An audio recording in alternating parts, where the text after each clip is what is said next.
CBI విధి నిర్వహణకు తమ వల్ల ఆటంకం కలగలేదని, తమ కారణంగా సోదాలు ఆలస్యమయ్యానడం సరికాదని విశాఖ సిపి రవిశంకర్ అన్నారు. కంటైనర్లో మత్తు పదార్థాల కేసును పూర్తిగా సీబీఐ దర్యాప్తు చేస్తుందని, వారు కేవలం డాగ్ స్క్వాడ్ సహకారం కోరితే ఇచ్చామని వెల్లడించారు. కంటైనర్ టెర్మినల్ తమ కమిషనరేట్ పరిధిలోకి రాదని చెప్తూ కస్టమ్స్ ఎస్పీ పిలిస్తే తాము వెళ్లామని పేర్కొన్నారు. విశాఖలో మత్తు పదార్థాలపై ఉక్కుపాదం మోపుతున్నామని సిపి రవిశంకర్ చెప్పారు. విశాఖ పోర్టులో మత్తు పదార్థాల కంటైనర్ ఉన్నట్లు అందిన సమాచారం కలకలం రేపింది.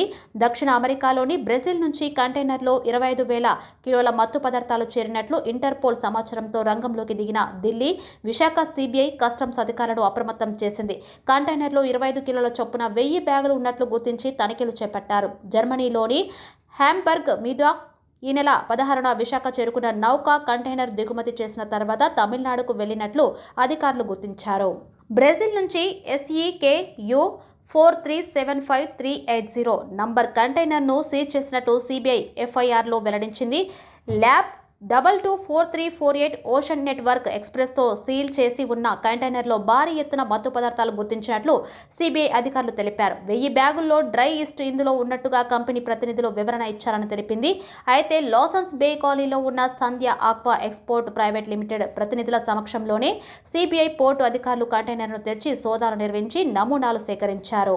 25 బ్యాగుల్లో ఉన్న పసుపు రంగు పదార్థాన్ని ఎన్సీబీ మత్తు పదార్థాల డిటెక్షన్ కిట్ ద్వారా పరీక్షించగా అన్నింటిలోనూ కోకైన్, మెథక్వైలైన్ ఉన్నట్టు నిర్ధారించారు. ఈ క్రమంలో నార్కోటిక్స్ నిపుణులు ప్రతి ఒక్క బ్యాగ్లో ఏబీఈ పరీక్షలు నిర్వహించగా ఏ పరీక్షల్లో ఓపియం, మార్ఫిన్, కోకైన్, హెరాయిన్, అపింటైర్మెంట్స్, మెసాక్లైన్ ఉన్నట్టు తేలింది. బి పరీక్షల్లో మారిజునా, హ్యాషిష్ ఆయిల్, సి పరీక్షల్లో కోకైన్, మెథక్వైలైన్ ఉన్నట్లు నిర్ధారించారు. మొత్తం 49 నమూనాలు పరిశీలించగా అందులో 27 ఏ పాజిటివ్ వచ్చినట్లు సిబిఐ అధికారులు ఎఫ్ఐఆర్లో స్పష్టం చేశారు. మిగిలిన వాటిలో టెస్ట్ ఈ పాజిటివ్ వచ్చిందని వెల్లడించారు. పరీక్షలు ఫలితాల అనంతరం కంపెనీ ప్రతినిధులను సిబిఐ ప్రశ్నించింది.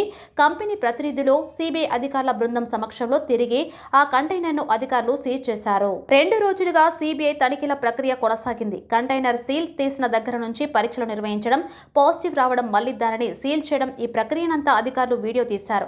కంటైనర్లను పోర్టు అథారిటీ అధీనంలో ఉంచిన సిబిఐ అధికారుల మరింత భద్రత కోసం సిబ్బందిని కూడా నియమించారు. ఎన్డీపీఎస్ చట్టం సెక్షన్ 29 రెడ్ విత్ 8 2338 ప్రకారం Sandhya aqua exports private limited company సహా అనుమానితులైన గుర్తు తెలియని మరికొందరిపైన కేసు నమోదు చేసినట్లు సిబిఐ ఎఫ్ఐఆర్లో పేర్కొంది. మరీన్ ఎక్స్పోర్ట్ లిమిటెడ్ వాళ్ళ ప్లేస్ చేసిన ఆర్డర్ అండి. దానికి సంబంధించిన కంటైనర్లో సస్పీషియస్ డ్రగ్స్ ఉన్నాయని చెప్పేసి ఇంటర్పోల్ నుంచి ఏదైతే అలర్ట్ వచ్చిందో దాని మీద సిబిఐ బృందం ఇక్కడ వైజాగ్ రావడం జరిగింది. అండ్ వాళ్ళు దాని మీద ఇప్పుడు మొత్తం పరిశోధన చేస్తున్నారు.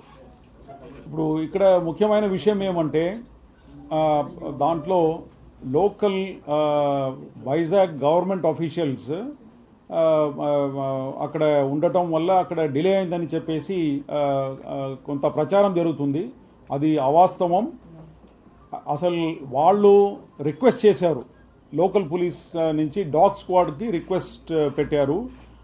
వాళ్ళు చేసిన రిక్వెస్ట్ మీద మా దగ్గర నుంచి డాగ్ స్క్వాడ్ పోర్ట్ ట్రస్ట్కు వెళ్ళటం జరిగింది. తర్వాత నేను కూడా అక్కడ వెళ్ళి అసలు ఏం జరిగిందని చెప్పేసి విషయాలు కనుక్కున్నాను. అంతవరకే. కానీ దాని తర్వాత వాళ్లకు ఈ డాగ్ స్క్వాడ్ అవసరం లేదని చెప్పి అక్కడ ఉన్న డిఎస్పీ సిబిఐ, తర్వాత అక్కడ ఉన్న కస్టమ్స్ ఎస్పీ, కస్టమ్స్ సూపరింటెండెంట్ చెప్పడం జరిగింది. దాని మీద వెంటనే రిటర్న్ వచ్చేసినాము. కానీ అక్కడ డిలే అని చెప్పేసి ఏమీ జరగలేదు. తర్వాత ఆ పదం ఏదైతే వాళ్ళు సిబిఐ వాడారో అదంతా కూడా వాళ్ళ టెక్నికల్ టర్మ్స్ అండి. దాంట్లో మా గవర్నమెంట్ ఆఫీషియల్స్ ఫ్రమ్ వైజాగ్ ఎవరు ఇంటర్ఫేర్ కాలేదు. గవర్నమెంట్ ఆఫీషియల్స్ ఫ్రమ్ వైజాగ్ ఎవరు అక్కడ వెళ్ళి ఇంటర్ఫేర్ కాలేదు. సో ఇది ఒక స్పష్టత తీసుకురావడానికి ప్రెస్ మీట్ పెట్టడం జరిగింది. తర్వాత మన వైజాగ్ సిటీలో నార్కోటిక్స్ మీద మేము అసలు ఉక్కుపాదంతో we are very very firm on investigating and curbing the NDPS related issues in Vizag city as well as in Andhra Pradesh. మీరు లాస్ట్ 5 years డేటా అంతా తీసుకుంటే మీకు తెలిసిపోతుంది. చాలా గట్టిగా స్పెషల్ ఎన్ఫోర్స్మెంట్ బ్యూరో అని గవర్నమెంట్ ఏదైతే ఎస్టాబ్లిష్ చేసిందో వాళ్ళ సహాయం, తర్వాత local police, narcotics control bureau వీళ్ళందరి సహాయంతో acres and thousands of acres of cultivation which was otherwise